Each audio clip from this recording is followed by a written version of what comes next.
Nangandam na ang Talisay City Disaster sa pagpadala sa pipila nila ka mga sakop uban sa mga volunteers sa Canlaon City dito sa Negros Oriental.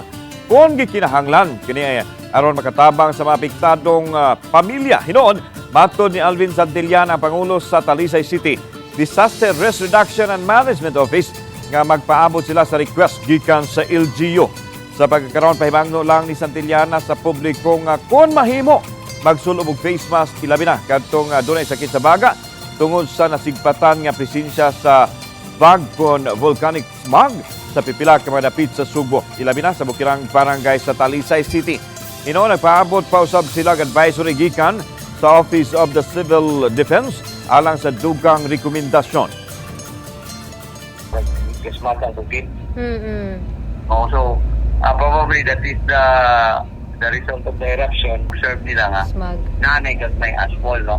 But for now, based on the kuan pa sa OCD, it's not really that kuan pa ang impact.